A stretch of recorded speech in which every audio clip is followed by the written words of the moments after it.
প্রাক্তন মুখ্যমন্ত্রী মমতা বন্দ্যোপাধ্যায় সারা বাংলায় এই যে তৃণমূল কংগ্রেস কর্মীদের উপর যে আক্রমণ চলছে, হামলা চলছে, ঘর ছাড়া, তিনি সবটা নিয়েই উদ্বিগ্ন।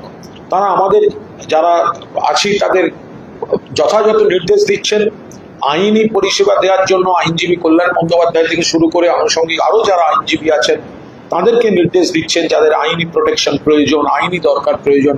ফলে মাননীয় মমতা বন্দ্যোপাধ্যায় এই কর্মীদের পাশে নেই, এই ধরনের আলোচনাটাই সম্পূর্ণ ভুল। তিনি পুরো দস্তুর কর্মীদের কোন এলাকায় কি তিনি যোগাযোগ রাখছেন, ফোন করছেন, যারা আসছেন দেখা হচ্ছে, আমাদের নির্দেশ দিচ্ছেন।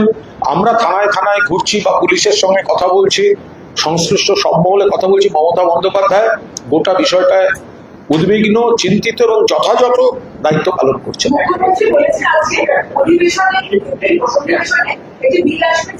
সেটা মুখ্যমন্ত্রী বললেন, শুনলাম। তার যেন কোনো সমর্থন অপসমর্থনের ব্যাপার নয়। আপাত দৃষ্টিতে এটা দেখতে শুনতে ভালো লাগছে।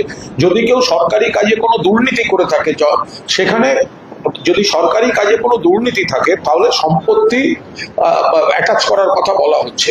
এটা নিশ্চিতভাবে আপাত দৃষ্টিতে ইতিবাচক, কিন্তু সেটার কোনোভাবে কোনো অপপ্রয়োগ বা অপব্যবহার যাতে না হয় সেটা নিশ্চয়ই দেখতে হবে। যেটার প্রতিহিংসা পরায়ণ ভাবে কাউকে সর্বশান্ত করতে একটা অভিযোগ লাগিয়ে দিয়ে এগুলো করা হলো কিনা, সেগুলো পরবর্তীকালে নিশ্চয়ই আমরা মুখ্যমন্ত্রীর সঙ্গে কথা বলবো।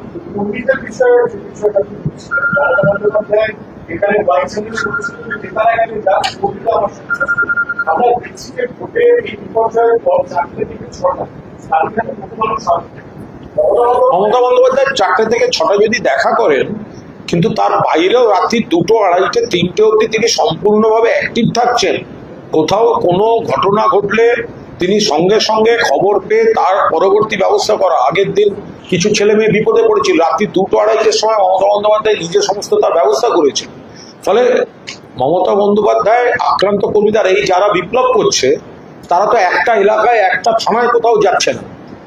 এই যে কর্মীদের পাশে থাকার কথা যারা বিরোধী দল বলে দাবি করছে, যারা স্পিকারের কাছ থেকে যে চাটন মৃত নিয়ে গেল, একটা ধর্ষণে অভিযুক্ত জিপচাটা মাল, বালিশ চাটা মাল, তো তা এখনো তো থানায় একদিনও থানায় কোনো আক্রান্ত কর্মীর পাশে পুলিশের সঙ্গে নেগোসিয়েশন।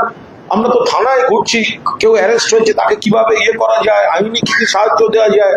মমতা বন্দ্যোপাধ্যায়ের নেতৃত্বে শোভনদেব চট্টোপাধ্যায় বা আমরা যারা এখানে আছি বা যারা সংগঠনের দিকে আছে হচ্ছে। আর এরা শুধু ব্যাকডোর দিয়ে কিভাবে চেয়ারে বসা যায়, অমুক বসা যায়, বিরোধিতার নাটক করে। অর্ধেক লোক ওদের সঙ্গে নেই, দেখতে থাকুন না কি হয়। অর্ধেকের বেশি লোক ওদের সঙ্গে নেই।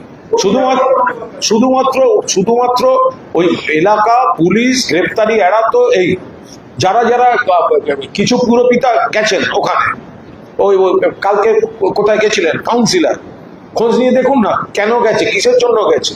দুদিন আগে তো অভিষেক ছিল বস বস, আর মমতাদি হচ্ছে দিদি দিদি দিদি দিদি। তারা কেন গেছে দেখুন না, কি এড়াতে গেছে, কি অনুরোধ নিয়ে গেছে, দেখতে থাকুন না। ওদের মধ্যে যাদের কোনো রকম বাড়তি বোঝা নেই, বিভ্রান্ত হয়ে গেছেন, তারা নীতিগতভাবে সমর্থন করছেন না। আমরা ঠিক আছি।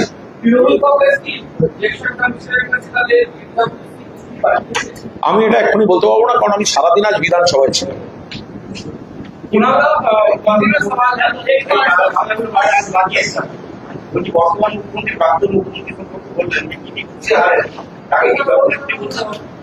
না, এগুলো কোনো কাজের কথা নয়। তার কারণ হচ্ছে মমতা বন্দ্যোপাধ্যায়কে কিভাবে কাউন্টিং হচ্ছে এটা সবাই দেখেছে। কিভাবে এজেন্ট বার করে দিয়ে তাকেই কার্যত ধাক্কা মারতে মারতে বার করে দিয়ে কেন্দ্রীয় বাহিনী না দিয়ে শেষ 3-4 রাউন্ডে তো সমস্ত উল্টে পাল্টে দেওয়া হয়েছে। তার আগের থেকেই শুরু হয়েছে, প্রথম থেকেই শুরু হয়েছে। ফলে এটা তো একটা রাজনৈতিক একটা কথা।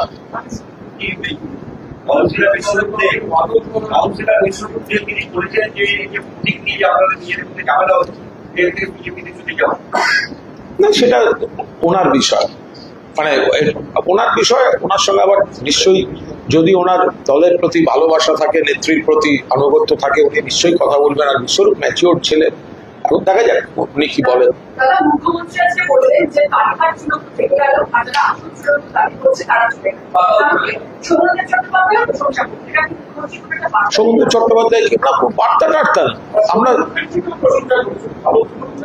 আমরা এর মধ্যে ঢুকছি না। আমরা সেটা হচ্ছে স্পিকার সাহেব যাদেরকে দিয়ে বসেছেন, এখন তো মুখ্যমন্ত্রীকে সেটা তিনি মানে ওই লাইনেই তাকেও চলতে হবে, নাহলে উনি স্পিকারের বিরোধিতাটা কি করে করবেন। ফলে ওদের মনে হচ্ছে যে এই ধরনের ব্যক্তিরা যদি বিরোধী পক্ষে থাকে এবং তাদের যদি আসল বিরোধী বলা যায়, তাহলে তারা একটা লেভেলের পর হবে না। কোনো ব্যক্তি সম্পর্কে মুখ্যমন্ত্রী নিজে বলেছেন ৮০-৯০টা বেআইনি নির্মাণ, নবান্নের মিটিং এ খোলাখুলি সবার সামনে তাকে বলছেন কি হলো আপনার ইলিগাল গুলো এবার একটু রেগুলারাইজ করে নিন, তো তিনি এখন বিদ্রোহী। তাহলে মুখ্যমন্ত্রী কেন? শাসক দল তো চাইবে যাদের এই ধরনের পিছু টান আছে, সেরকম প্রচুর লোক এক জায়গায় থাকুক, সেই বিরোধীকে সুতোর টানে চালাতে সুবিধা হয়। একটা ধর্ষণে অভিযুক্ত যার ভিডিও, আমি তো স্পিকারকে জিজ্ঞাসা করতে গিয়ে জিজ্ঞেস করলাম না প্রথম দিন বলে, আপনি ও জিপ চাটাটা দেখেছেন? তাহলে আমি ফাটিয়ে দিতাম। না হাসিন না, সিরিয়াস। না আমি বলতে যাচ্ছিলাম, কিন্তু ওই ভদ্রলোকের প্রথম আজকে আমার সঙ্গে সামনাসামনি কথা হলো বলে স্পিকার সাহেবকে বলিনি।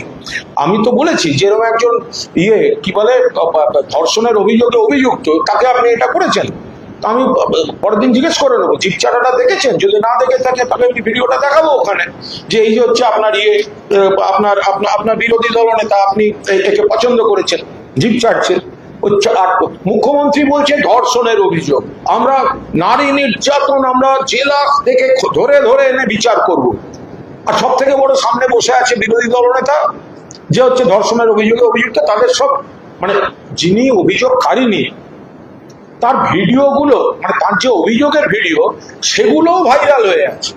তো এইরকম একটা ধর্ষণের অভিযুক্ত একটা আঁতেল সেজে ঘুরে বেড়াবে ছাগল দাড়ি রেখে, এরকম একটা বালিশ চাটা মাল। আরে আমাদের বলে চটি চাটা তৃণমূল, হ্যাঁ আমরা গর্বিত, চটি চাটা তৃণমূল। মমতা বন্দ্যোপাধ্যায় গরিবের নেত্রী, চটি পরে দীর্ঘদিন ধরে হাওয়াই চপ্পল পরে এসছেন, চটি চাটা। আর যারা ঋতর পেছনে ঘুরছে তারা তো বালিশ চাটা। তো মহা মুশকিল।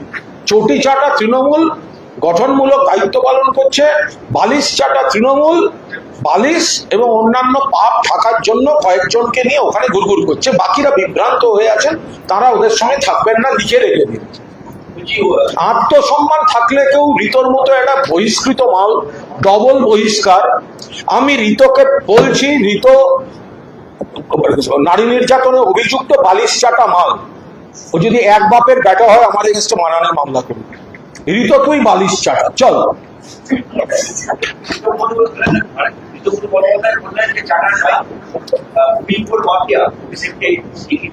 ঋতব্রত বন্দ্যোপাধ্যায় একটা অকৃতজ্ঞ বেঈমান। যখন সিপিএম